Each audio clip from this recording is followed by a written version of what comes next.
Leydi na yerɓa, leydi na dilla. Leydi no wayi teeyde ni fof, no wayi de'de ni fof, hunde fof fawa e dow muɗum ittata leydi na yerɓa, leydi na dilla. Dillere leydi noon heewani wonde jam e fittandu walla e tagooje. Kala ko tagano so woni ɗo diwan ɗo leydi yerɓi ko caɗeele e boomare waɗata. Boomare ɓurata e nokkuji ɗi ganduɗa yerɓe ne leydi ne dilli ɗon walla ne yerɓi ɗon so tawi koɗorɗe yimɓe nani ɗon.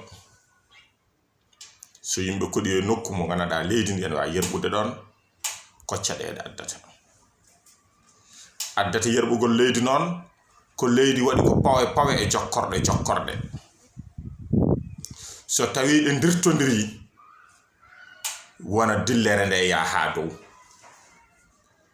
Dirtodirta ko less, jaggodiri ko less, toon ɗe pawodiri, waɗi pawande.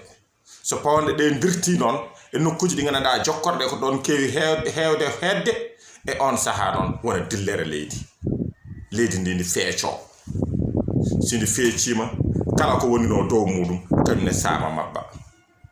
Woni kuɓeje, woni galleji, woni jawdi, woni ko wawi wonde fof hon saha yana. Ɗum wona ayare pittade mboomo jawdi halko. Nden noon nokkuji koɗaɗi nokkuji ene sikka leydi no wawi yerɓude ɗon hanani ko ɓurani heewde laamuji kewɗi ko wadde to nokkuji ɗi ɗon koɗe.